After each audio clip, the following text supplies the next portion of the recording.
અને મુખ્યમંત્રીશ્રીને પણ મોકલવાના છે.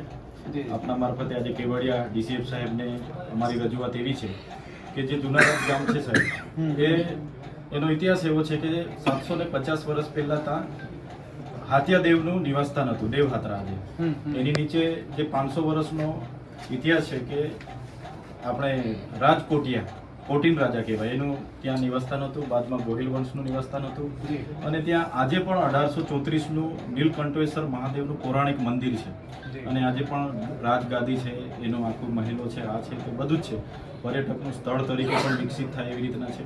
અને કરજણ ડેમ જ્યારે બન્યો ત્યારે આજુબાજુના ગામોને બધાને વિસ્થાપિત કરવામાં આવ્યા અને જે મૂળ રસ્તો હતો તે ડેમમાં થઈને નીકળે છે, એટલે અડધો જ રસ્તો હવે બચેલો છે અને એ ડામર સપાટીનો જ છે.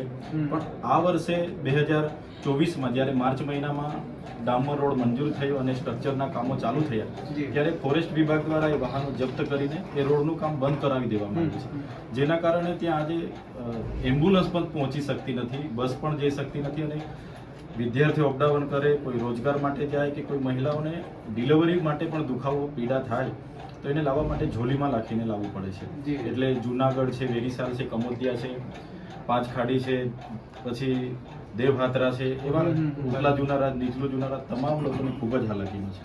તો અમારી વિનંતી છે કે એ રોડનું કામ જે પણ નીતિ વિષયક બાબતોના લીધે અટક્યું હશે, કદાચ કોઈ પરવાનગી બાકી હશે કા તે, પણ હાલના તબક્કે જોઈએ તો ખૂબ જ તકલીફ છે.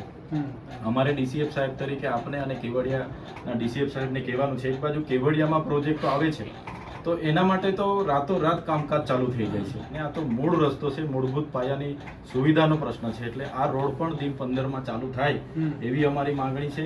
આ બધા જ વડીલો, અસરગ્રસ્ત ગામના વડીલો છે, પોતે સરપંચો, તાલુકા પંચાયતના સભ્ય, માજી સરપંચો, વન સમિતિના પ્રમુખો બધા જ આવ્યા છે. બીજું પર્યટકના સ્થળ તરીકે પણ ડેવલપ થાય એવું છે.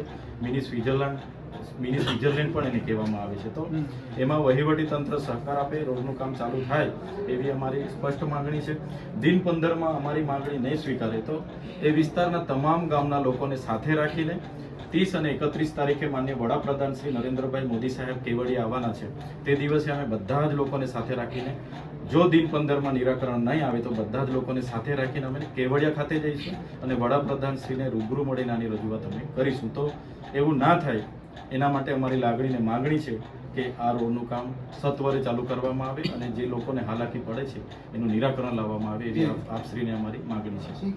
मैं निवेदन उनको दे दूंगा कि केवड़िया की है ये। जी जी, इसमें हम एफसीए फॉरेस्ट कंजर्वेशन एक्ट में इसमें मंजूरी आती है जी जी, सरकार से, मंजूरी अभी नहीं आई है तो उसको हम देख लेते हैं, फॉलो થોડું પ્રેક્ટિકલ થવું, આમાં સાહેબ થોડું પ્રેક્ટિકલ થવું પડશે. એવા ઘણા ગામો तो देखिए केवड़िया डिवीजन का है वो सारी હા, કેમ કે હવે ગ્રીન કોરિડોર સાહેબ જે સાપુતારાથી સ્ટેચ્યુ ઓફનો મંજૂર થયો છે એમાં બી નથી, તો બી કામગીરી તો ચાલુ થઈ ગઈ છે. પાટલા મોં સુધી કામ આવી ગયેલું છે. અહીંયા જેટલા પણ પ્રોજેક્ટ આવ્યા, જીઓલોજી પાર્ક હોય, સફારી પાર્ક હોય, બધામાં રાતોરાત કામો થઈ જાય છે.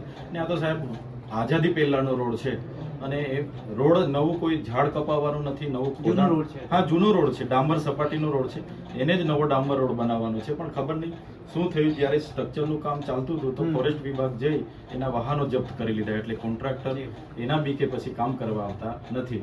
તો સત્વરે નિરાકરણ આવે એવી અપેક્ષા અને આશા રાખીએ છીએ. हाँ, रजवात आपको फॉरवर्ड कर दूंगा मैं, डीसी साहब को बात भी करूंगा. हाँ हाँ, जितना जल्दी हो जाए, झड़पથી થાય એટલા સારું.